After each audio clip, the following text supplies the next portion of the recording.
My name is Aini Putkonen and I'm a PhD student at Aalto University. In this video, I will present our UMAP 22 paper entitled How Suitable is Your Naturalistic Dataset for Theory-Based User Modeling, which was written in collaboration with myself, Aurélien, Nioche and Antti Oulasvirta from Aalto University and Ville, Tanskanen and Arto, Klami from University of Helsinki. In this paper, we propose using parameter recovery to help you use so-called theory-based models as user models with naturalistic datasets. But why would you want to use theory-based models in the first place? Theory-based models have one clear benefit, which is interpretability.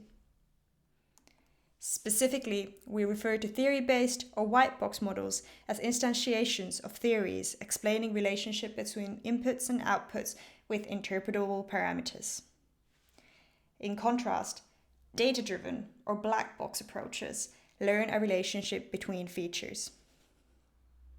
It is a known problem that black box approaches may suffer from lack of explainability. The techniques presented in this paper will help you to use theory-based models reliably with naturalistic datasets. Parameter recovery is a technique used to study conditions under which we can expect parameter inference results to be reliable. Parameter recovery studies start by sampling some generating parameters theta, which are used to generate data. A chosen theory-based model is then fitted to this generated data to obtain inferred parameters theta hat. Here we see generating parameters plotted against the inferred parameters. With perfect parameter recovery, all of these points lie on line of equality where x is equal to y, which means that generating and inferred parameters are equal. However, user models often use naturalistic data, which is collected without experimental control in scenarios that arise in natural course of a system use. Take as an example this game, where players choose skills to attack a target with, and each of these choices of skills and targets are recorded. With this type of naturalistic data collected in the wild, parameter recovery may be poor as presented here. Hence, applying theory-based models to naturalistic datasets is not straightforward. The reason for this is that naturalistic settings can be limited, which may lead to unreliable parameter inference. Specifically, we refer to limitations arising when designing interactions instead of issues related to, for instance, data cleaning or missing observations. Problems that may occur include same options being presented repeatedly to the users, like here with the game example where the user is presented with the same scenario over and over again. On the other hand, user may be presented with just one option, like here when the user can only choose one target to attack. Finally, there may be only few observations collected of each user. Due to the possibility of these limitations, naturalistic datasets should always be tested for suitability before applying a theory-based model as a user model. The parameter recovery technique we propose is suited for exactly that. It can be used for two purposes. Firstly, it can be used to assess suitability of an existing dataset. Secondly, it can be used to study requirements for an application of a theory-based model. Now let's turn to the implementation of this technique. The starting point is having some naturalistic data collected. In this example, we have data from 3 users. This data is split into what we call task and choice data. Task data consists of all options presented to the users. In the game example, this would be all targets and skills the user can choose from. On the other hand, choice data includes the choices users make.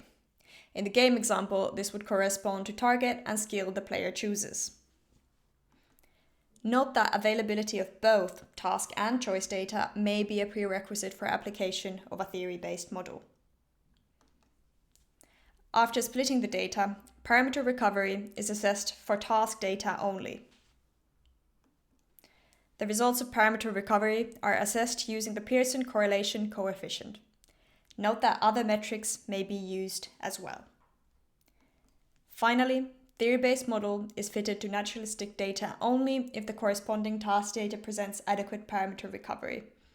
In this example, only user 3 passes the parameter recovery test. Now, let's look at an application of our technique. In the paper, we demonstrate using our technique using two datasets containing risky choice problems. In risky choice problems, an individual chooses between options that are lotteries. Here we have an example of a lottery where each outcome X at the bottom of the diagram occurs at probability P.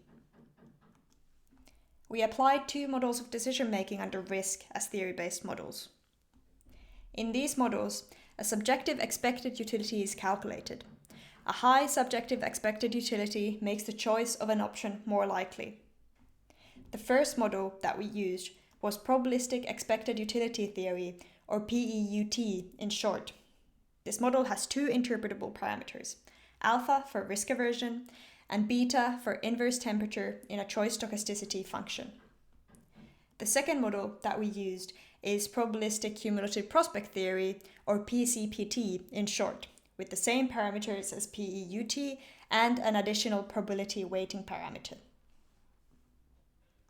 The first dataset contained naturalistic data from a tactical turn-based game, Blade Runner Rogue, from Next Games. The example we already saw is from this game. Each combination of a skill and a target is a lottery, and then user has to choose one combination at each of their turns. The other dataset we generated artificially to study properties of datasets. We limited the dataset in the following dimensions. We limited the number of observations of a user. We limited the range of outcome probabilities P in the lotteries the users see. And we limited the outcome magnitudes also in the lotteries that the user experiences. Finally, let's look at some of our results of applying the parameter recovery technique with the two models and the two datasets. Firstly, parameter recovery was poor with naturalistic data. When P-EUT was used as the model, only 6% of the users were presented with task data with adequate parameter recovery. In this diagram, every point corresponds to a pair of generating and inferred or recovered parameters. Colored dots represent simulations for players who passed the parameter recovery tests. On the other hand, the gray crosses represent those players who didn't. With P-CPT, results were even worse. No users were presented with task data with adequate parameter recovery. We used the artificial dataset to analyze these results. One observation is that when the range of probabilities is limited, parameter recovery is inadequate for P-CPT but not for P-EUT. This result reflects the fact that one of the parameters of P-CPT, probability weighting, uses probabilities P as an input. When the range of these probabilities is limited, the data is not rich enough for adequate parameter recovery. This could be one explanation for poor parameter recovery results in the naturalistic dataset. Please refer to the paper for more results and note that the Jupyter notebook used to analyze artificial data is available at the following link. Now to conclude. Notice that carelessly fitting theory-based models to naturalistic data may lead to unreliable inferences about user behavior. Hence, naturalistic datasets should always be tested for suitability before model fitting.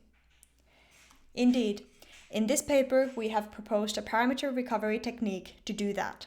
You can use our technique to assess datasets and study requirements for application of a theory-based model. Thank you for listening.